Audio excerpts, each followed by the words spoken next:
20 years of inactivity in a barn, a story of the GAZ-21S Volga from Finland.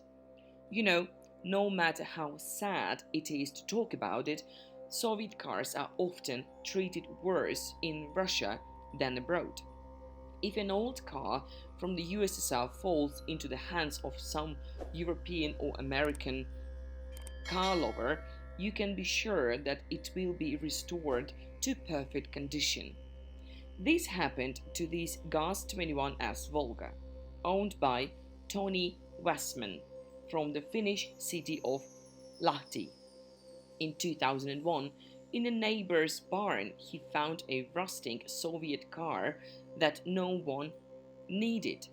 Volga had stood there motionless since 1979, having received quite serious damage to the body after the roof of the barn collapsed. The rest of the car's condition turned out to be quite good. It took Tony only a month to restart the car's engine and drive it for the first few meters, but before that, it stood for more than 20 years without moving. But this was not enough, and the Volga needed a comprehensive restoration. Tony did not have the necessary knowledge to restore Soviet cars, so he devoted the first couple of years to studying technical documentation and repairing individual components and assemblies. Gradually, the project came to an end. The interior was ready, the exterior was tidied up, and the technical condition got to the point of a new car. Tony began using the Volga for occasional weekend trips.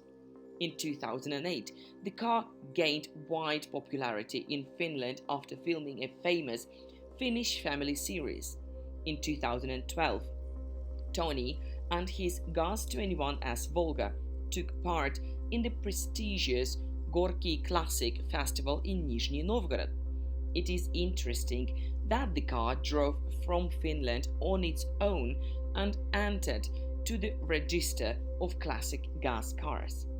In 2015, the authenticity of Tony's Volga was also confirmed by the Finnish Commission for Classic Cars, after which the car received museum status and the corresponding museum registration.